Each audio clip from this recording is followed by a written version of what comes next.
Zuri Nkem Dilim Okafor was the kind of woman that turned heads twice. Not because she tried. No, it was just the way the universe arranged her face. Cheekbones carved like the sculpture's final work. Eyes like dust falling over a river.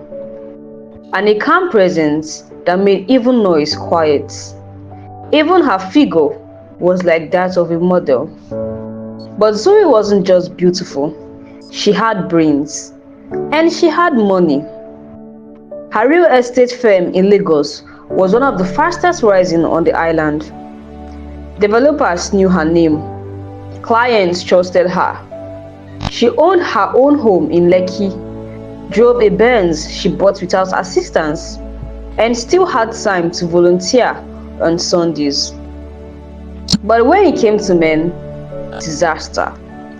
10 failed relationships in 10 years. Not the kind that faded quietly. No, they always ended in strange, sharp ways. One man left her at the altar. Another said she was cursed. Another ran off with her assistant. Once, a man she dated for 3 years just disappeared. At 31, the dream of a white gown had become a ghost. Her heart had grown tired. Love had become a rumor she tried not to chase. But sometimes, in the quiet of her flat, she would whisper to God, "Let someone love me. Just once. Let someone stay." Then her auntie, Mama Ijoma, visited from Aba one warm Harmattan afternoon. The sun sat lazily in the sky, and the city had its usual yellow haze. Zuri made oha soup, her best dish, and they ate in silence until her auntie cleared her throat. "This thing you are facing," the old woman said, wiping her mouth with the edge of her wrapper, "it's not new." Zuri frowned. "What thing?" "Men leaving. Every first daughter in our family faced it. Your mother faced it. Your grandmother cried every night about it. We are marked." Zuri laughed. "Marked? Please, auntie, it's Lagos, not in Hollywood sets." But Mama Ijoma didn't laugh. She looked down at her soup, stirring it slowly. "Our ancestors worshipped a deity, a spirit of the river. They made a covenant. One female firstborn every generation must feed the deity. The payment is her man." Zuri stopped laughing. Her auntie looked at her. If she wants love, real love, she must sacrifice him, serve him to the deity, or she will keep losing men. Zuri chuckled, but this time it was dry. "Are you saying I have to kill someone to be loved?" "I'm saying, be careful. Sometimes the old gods don't forget." Zuri waved off the topic, but her stomach was tight that night, and the words followed her like shadows in her dream. 2 months later, at a real estate summit in Victoria Island, Zuri met Shola. He wasn't just fine, he was carved. Tall, smooth-skinned, deep voice that wrapped around you like velvet. He had the confidence of a man who knew who he was, and the softness of someone who had nothing to prove. She first noticed him speaking on a panel about affordable housing. She hadn't blinked once during the 20 minutes he spoke. After the event, he walked up to her. "I'm Shola Aderinan," he said, smiling. "And you are the most beautiful woman I've seen all day. Can we be friends?" Zuri laughed. "Only if you're ready to lose arguments." He laughed too. That was how it started. Their friendship blossomed like the first rain in April. Dinners turned into weekends. Weekends became holidays. He took her to Accra, then to Zanzibar. Shola loved loudly. He texted her daily affirmations, bought her favorite books, sent flowers to her office, just because the notes would read. Zuri was in love, deeply, terrifyingly. She told her friends. She told her mother about him. Her mother cried with joy over the phone. "Bring him home," she said. "Bring him to see us." There was something off in her voice, but Zuri floated. She didn't notice. After a year, Shola proposed. Sunsets on the beach, a ring of white gold. She said yes, heart pounding with joy. Her mother called again. "Zuri, bring him home. Let's bless your union. You are our pride." Zuri and Shola traveled to Umunaya, a quiet fictional village in Anambra State. It was lush, green, still tied to old ways. Thatch roofs sat beside zinc ones, and the air smelled of roasted yam and old incense. The village welcomed them with open arms. Her mother elated when she saw them. Her father hugged Shola. Her siblings gathered.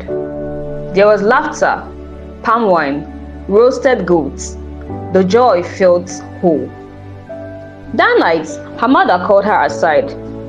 "Tomorrow, you and your sisters will go to the market for some ingredients. I want to make a special meal for him. Our ancestors must bless this union." Zuri nodded, excited. The list was way too long and strange. Dried tortoise liver, black okazi leaves, a stone crab's eye, cow tongue from a cow that hadn't been slaughtered but died naturally. "What is this?" Zuri asked, laughing. Her younger sister shrugged. "You know, Mama, she's dramatic." They searched every corner of the market, working under the hot sun for hours. By 3 p.m., Zuri was frustrated, sweaty, and empty-handed. They returned home, and Zuri chewed the list on the floor. Her mother smiled, wiped her face, called her "my moon, my joy." She gave her food and told her Shola had gone to the stream with her father. Zuri was too tired to ask further. She ate, showered, and collapsed into sleep. But at 4 a.m., she woke up with a strange heaviness in her chest. The house was silent, too silent. She got up, barefoot, and walked to the kitchen. The pot on the fire still steamed. "Shola," she called softly. No answer. She walked to the parlor. Empty. "Papa," she called louder. Still silence. A dread, thick and ancient, crawled into her bones. She rushed to her mother's room and flung the door open. "Where's Shola?" Her mother looked up slowly, her eyes red. Her father sat on the floor, weeping quietly. "Where is he?" Zuri screamed. "Where is he?" Her mother stood, tried to hold her. Zuri pushed her away. Then her father whispered, "We did it for you." Zuri froze. "What?" "It was the only way," her mother said. Zuri's nails buckled. Her ears rang. They had fed Shola to the deity. They had killed him, the man she loved. She tore her wrapper, screaming. Screamed until the walls of the house shook. "How could you?" she screamed. "How could you do this to me?" Her father sobbed. "It was the only way, or you'd never marry. He would have died too. You'd never have peace." Zuri stared at them, at the people who had raised her, loved her, fed her, clothed her. Now, monsters. She packed her bag that same afternoon and left. She never looked back. She never spoke to any of them again. 5 years later, Zuri lived in Port Harcourt with her husband Chidi, a calm gentleman who worked in maritime logistics. They had 2 children, Adora and Tochiko. Her house was full of laughter and cartoons and school shoes and toys. But Zuri was never the same. She didn't smile the way she used to. She didn't dance randomly in the kitchen like before. Sometimes, in the middle of the night, she would sit on the floor beside her bed and stare into nothing. Chidi would hold her. She would not explain. The pain lived deep where words could not go. Sometimes, when Adora laughed a certain way, Zuri would think of Shola's laugh.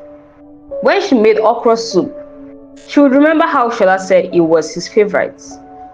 And every year, on the anniversary of his proposal, she would light a candle in the bathroom, cry silently, then blow it out. Chidi once asked her, "What happened in your village, Zuri?" She looked at him for a long time, then simply said, "They ate my fiancé." If you enjoyed this story, please hit the like button, do also leave a comment, subscribe, and click on the notification button. I hope to see you in my next story. Thank you so much for watching.